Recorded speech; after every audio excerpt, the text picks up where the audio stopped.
সব latest update পেতে subscribe করুন আমাদের চ্যানেলে আর বেল আইকনে ক্লিক করতে ভুলবেন না।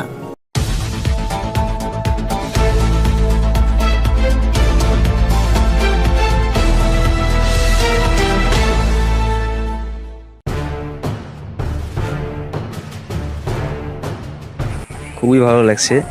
এটাই ভাবছিলাম ওখানে বসে যে কবে বাড়ি যাব। ডেলি আফগানিস্তানে আসি, ভাবছি এই বাড়ি যাব, ডেলি বাড়ি যাচ্ছি আমরা, এরকম একটা সিচুয়েশন ছিল, কিন্তু পাঠাচ্ছিল না।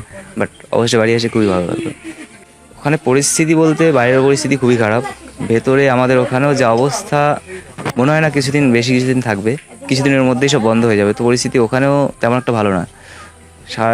প্রচুর আর্মি পাঠাচ্ছে বাইরে থেকে, এখনও প্রচুর আর্মি আসছে, আমেরিকান আর্মি বহুত ঢুকেছে। মানে পরিস্থিতি হয়তো খুব খারাপ হতে যাচ্ছে, হয়তো তার জন্যই এত সিকিউরিটি পাঠাচ্ছে এখানে। আর বাইরে প্রচুর খারাপ, বাইরে টোটালি তালিবানদের আন্ডারে তো প্রচুর অত্যাচার চলছে। আই থিঙ্ক ওখানে অত্যাচার বলতে সেটা তো ডিরেক্টলি আমি জানি না, কারণ বাইরে আমি যাইনি টোটালি।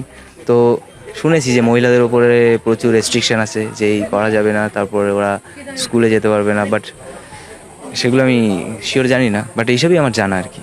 বিশাল আতঙ্ক ছিলাম এতদিন, কখন বাড়ি আসবে, কখন কি হয়। মানে আফগানিস্তান থেকে কাতারি ছিল, কাতারের থেকে দিল্লি আসলো, দিল্লির থেকে কালকে যখন বলছে মানে আমরা এয়ারপোর্টে আছি, 8টায় 8:30টায় উঠবো, আর কোনো চিন্তা করতে হবে না, আর মানে আমাদের কোনো প্রবলেম নেই, আমি চলে আসবো, চিন্তা করবো না। তাই উঠলো, তাই 10টার সময় নামলো দমদমে, 1টার সময় বাড়ি আসলো। আর মানে এখন কোনো চিন্তা নেই, এখন খুব আনন্দ লাগছে। ছেলেকে কাছে পেয়ে খুবই ভালো লাগছে। মানে এখন যা পরিস্থিতি, এখন যা সিচুয়েশন, আমরা এখান থেকে ইন্ডিয়ায় বসে যেটা দেখছি, তা অ্যাকচুয়ালি খুব একটা আতঙ্কের মধ্যে আমরা সবাই ছিলাম।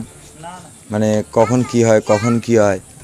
তো চেয়েছিলাম যে ছেলেটা তাড়াতাড়ি বাড়ি ফিরুক। আপনাদের সকলের মাধ্যমে সেটা আমি বারবার বলেছি, রিকোয়েস্টও করলাম। তো যাক, ছেলে বাড়ি এসছে, এর থেকে আনন্দের আর কি আছে। একদম ঘরের ছেলে ঘরে ফিরেছে, এর থেকে আনন্দের আর কি থাকতে পারে। সরকারের কাছে এটা অনুরোধ থাকলো, যাতে করে শিক্ষিত বেকার ছেলেরা যারা বাইরে যারা পড়ে আছেন, এদের যাতে করে বাইরে না যেতে হয়।